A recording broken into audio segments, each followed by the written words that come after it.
श्री स्वामी समर्थ मित्रांनो, मिठाच्या आत असलेल्या आकर्षणामुळे सकारात्मक ऊर्जेचा संचार आणि त्यावरील उपायांमुळे आयुष्यातील अनेक समस्या संपतात. आपल्या जीवनात मिठाची चव खूप महत्त्वाची आहे.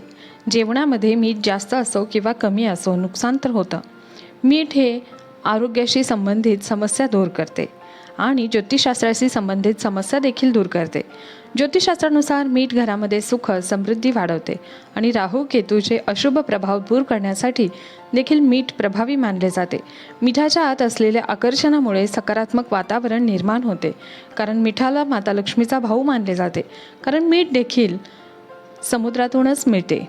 परंतु मित्रांनो, मीठ नेहमी काचेच्या भरणीमध्ये ठेवावे, नाही तर त्याचा आपल्याला शुभ परिणाम मिळत नाही. मिठासाठी वेगळी भरणी असावी.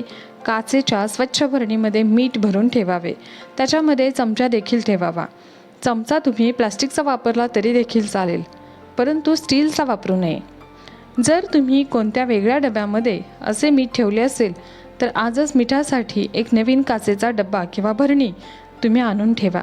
कारण ज्या उपायाविषयी आम्ही तुम्हाला एक गुपित गोष्ट सांगणार आहोत त्याच्याविषयी तंत्रशास्त्रामध्ये लिहिले आहे की हे सांगितल्याप्रमाणे तुम्ही मिठाच्या डब्यामध्ये ती वस्तू लपवली तर तुम्ही तुमच्या आयुष्यातील सर्व अडचणीपासून सुटका मिळवणार, सर्व अडचणींपासून मुक्ती मिळेल व जीवनामध्ये सुख समृद्धी धन दौलत सर्व काही मिळेल.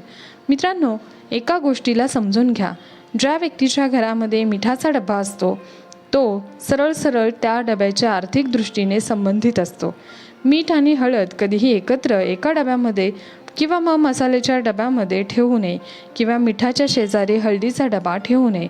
यामुळे घरामध्ये आर्थिक चणचणीचा सामना करावा लागतो. पुढे जाण्याआधी माझी तुम्हाला नम्र विनंती आहे की तुम्ही जर चॅनलवर नवीन असाल तर चॅनलला सबस्क्राईब करा आणि बेल आयकॉन देखील प्रेस करा. तसेच कमेंट बॉक्समध्ये जय श्री माता लक्ष्मी, जय श्री स्वामी समर्थ अवश्य लिहा. माता लक्ष्मी तुमच्या घरी धनाचा वर्षाव करेल. मित्रांनो, संपूर्ण माहितीसाठी व्हिडिओ शेवटपर्यंत नक्की पहा. तुम्हा सर्व दर्शकांना नम्र विनंती आहे, कारण हे उपाय आपल्याला पूर्णपणे समजणं फार गरजेचं आहे. आपल्या सर्वांच्या जीवनाचा मीठ हा अविभाज्य घटक आहे. जर जेवणामध्ये मीठ जास्त झालं तर अन्न चांगले लागत नाही आणि मीठ कमी असेल तरीही त्याची चव लागत नाही. मिठाचे असे आहे की जास्त झाले तरीसुद्धा खारट लागते आणि कमी झाले तरीसुद्धा चव लागत नाही. मिठाचे अनेक उपाय आहेत ज्यामुळे आपल्याला दीर्घायुष्याची देखील प्राप्ती होते. त्यामुळे अनेक काही गोष्टी आहेत ज्याने आपले आयुष्य कमी करतात. अशा गोष्टींना कसे टाळावे किंवा मिठाचा उपयोग कशा पद्धतीने करावा याबद्दल अनेकांना फार माहिती नसते. म्हणूनच आज आम्ही तुम्हाला स्वयंपाकघरातील मिठाचा उपयोग कशा पद्धतीने करायचा आहे हे सांगणार आहोत. आपल्या जीवनामध्ये अनेक संकट अडचणी येत असतात. ती संकट मिठाच्या साहाय्याने दूर करण्यासाठी काही महत्त्वाचे उपाय आज आपण जाणून घेणार आहोत. मिठाचे अनेक प्रकार आपल्याला पाहायला मिळतात, जसं की काळे मीठ, सैंधव मीठ, समुद्रातील मीठ आणि आपण जे घरामध्ये वापरतो ते सामान्य मीठ, असे वेगवेगळे मिठाचे प्रकार आपल्याला पाहायला मिळतात. हे मीठ आपल्याला सहज वेगवेगळ्या ठिकाणी उपलब्ध सुद्धा होते. ज्योतिषशास्त्रानुसार मिठाला चंद्र आणि शुक्र या ग्रहांचा प्रतिनिधी मानले जाते. ज्योतिषशास्त्रानुसार स्टील किंवा लोखंडी भांड्यामध्ये मीठ ठेवले तर शनी आणि चंद्र यांची युती होते आणि हे आपल्यासाठी खूपच घातक सिद्ध होते. हे रोग आणि शोकाचे कारण बनते. मिठाला प्लॅस्टिकच्या भांड्यामध्ये सुद्धा ठेवू नये. मिठाला काचेच्याच भरण्यांमध्ये ठेवले पाहिजे, म्हणजे त्याचा वाईट प्रभाव आपल्या जीवनावर जाणवत नाही. मीठ सांडले तरीसुद्धा ते अपशकुन मानले जाते. मीठ पडल्यास शुक्र आणि चंद्र या दोन्ही ग्रहांचा कमजोर होताना दिसतात. स्वयंपाक करताना मीठ कमी जास्त झाले तरी आपण नंतर टाकू शकतो, परंतु स्वयंपाक करताना भाजी चाखून पाहू नये. यामुळे आपल्या घरामध्ये आणि जीवनामध्ये दारिद्र्यता येते. भगवंताला नैवेद्य दाखवल्याशिवाय आपण अन्न खाऊ नये. भगवंताला नैवेद्य दाखवल्यामुळे त्या अन्नामध्ये नैवेद्यामध्ये भगवंताची सात्विकता आणि शक्ती उतरत असते. आपल्या शरीरामध्ये यामुळे चांगले विचार, चांगले आचार निर्माण होतात आणि मनातील विचार चांगले बनतात. असे म्हटले जाते की जसे अन्न तसं मन. म्हणूनच अगोदर भगवंताला नैवेद्य दाखवावा. मीठ थेट कोणाच्या हातावर ठेवू नये, यामुळे चांगले संबंध खराब होतात. लाल किताबच्या लेखामध्ये आपण मिठाचे काही उपयुक्त गुणधर्म लाभ कसे आहेत ते जाणून घेणार आहोत. जर तुमच्या घरामध्ये सुद्धा अनेक अडचणी येत असतील, आर्थिक अडचणी निर्माण होत असतील, तर या उपायांच्या सहाय्याने तुम्ही तुमच्या जीवनातील सर्व समस्या नष्ट करू शकता. त्याआधी व्हिडिओला एक लाईक करा आणि त्याचबरोबर माता लक्ष्मीची कृपादृष्टीसुद्धा तुमच्यावर प्राप्त होणार आहे, म्हणून एक कमेंटसुद्धा नक्की करा. तर पहिला उपाय म्हणजे आपल्याला आधी काळे मीठ घ्यायचे आहे. ते नीट एखाद्या लाल कपड्यामध्ये ठेवून त्याची एक पुरचुंडी म्हणजे गाठ बांधून आपल्याला बनवायची आहे. ही पुरचुंडी आपल्याला मुख्य प्रवेशद्वाराजवळ लावायची आहे. यामुळे तुमच्या घरामध्ये नकारात्मक ऊर्जा प्रवेश करणार नाही.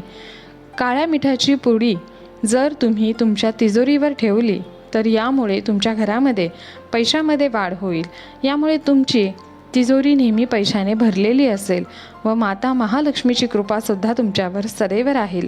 या उपायाने नेहमी आपल्या घरामध्ये सुख शांती वास्तव्य करत असते. जर कुटुंबातील सदस्यांमध्ये सतत वाद किंवा भांडणे होत असतील तर दररोज पाण्यात मीठ टाकून संपूर्ण घर पुसून घ्यावे. असं केल्याने घरातील नकारात्मक ऊर्जा नष्ट होते. मात्र गुरुवारच्या दिवशी हा उपाय करू नये.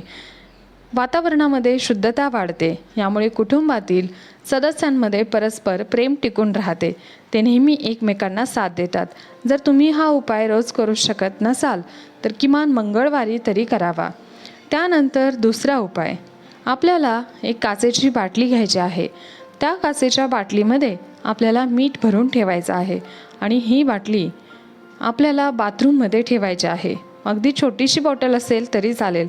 असं केल्याने आपल्या शास्त्रामध्ये सांगण्यात आलं आहे की मीठ व काच हे दोन्ही राहूचे कारक आहेत. म्हणूनच जर आपण घराच्या एका कोपऱ्यामध्ये काचेच्या बाटलीमध्ये मीठ ठेवले तर घरातील नकारात्मक ऊर्जा नष्ट होऊन सकारात्मक ऊर्जा तयार होते. स्टीलच्या भांड्यात मीठ ठेवले तर अशा वेळी चंद्र आणि शुक्र यांची युती होऊन त्याचे परिणाम आपल्याला भोगावे लागतात. यामुळे तुमच्या जीवनामध्ये दुःख अडचणी निर्माण होऊ शकतात.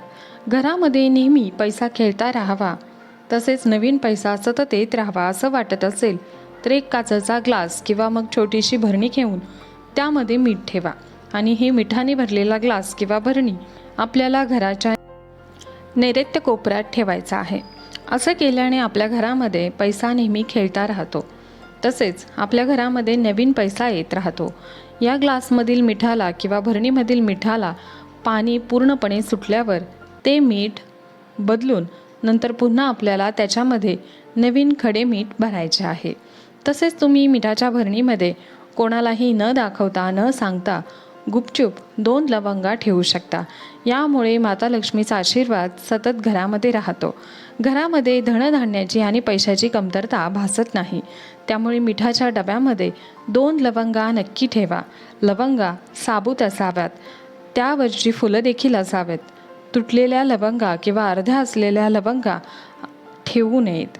त्याचबरोबर जर तुम्ही तुमच्या बाथरूममध्ये कोणतीही नकारात्मक ऊर्जा असेल अशा वेळी आपल्याला बाथरूममध्ये समुद्री मीठ ठेवायचं आहे. यामुळे तुमच्या बाथरूममधील वास्तुदोष पूर्णपणे दूर होऊन जाईल.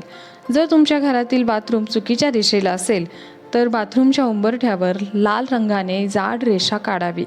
यामुळे घरामध्ये असलेला वास्तुदोष देखील खूप मोठ्या प्रमाणात कमी होतो. जर तुमच्या बालकाला नजर लागली असेल तर अशा वेळी चिमूटभर मीठ घेऊन त्याच्या अंगावरून ओवाळून ते मीठ वाहत्या पाण्यामध्ये सोडून द्यावे. जर आपल्याला व्यक्तिगत नजर लागली आहे असं वाटत असेल तर अशा वेळीसुद्धा मूठभर समुद्र मीठ घेऊन आपल्या अंगावरून 3 ते 4 वेळा फिरवावे आणि त्यानंतर हे मीठ शौचालयामध्ये फेकून द्यावे. असं केल्याने आपल्याला जर कोणाची नजर लागली असेल तर ती नजर निघून जाते. अनेक वेळा वास्तुदोष दूर करण्यासाठी सुद्धा मिठाचा उपयोग केला जातो. जे काही उपायांनी आपण दूर करू शकतो असे दोष असतात ते दोष दूर होतात. जर तुम्हाला तुमच्या वास्तूमध्ये नेहमी उदास वाटत असेल तर अशा वेळी आपल्याला दोन्ही हातामध्ये मीठ घेऊन उभे राहायचे आहे आणि त्यानंतर हे मीठ घराच्या 4 कोपऱ्यात फिरवून घराची दृष्ट काढायची आहे आणि त्यानंतर हे मीठ बेसिंगमध्ये पाण्याचा नळ चालू करून पूर्णपणे वाहून द्यायचे आहे. असं केल्याने आपल्या घरातील वास्तुदोष संपूर्णपणे दूर होतो. मित्रांनो, हा माहितीपूर्ण व्हिडिओ तुम्हाला आवडला असेल तर एक लाईक नक्की करा. आपल्या मित्रांबरोबर शेअर करायला विसरू नका. तसेच कमेंट बॉक्समध्ये श्री स्वामी समर्थ नक्की लिहा. धन्यवाद. श्री स्वामी समर्थ. संपूर्ण व्हिडिओ पाहिल्याबद्दल मनापासून आभारी आहे.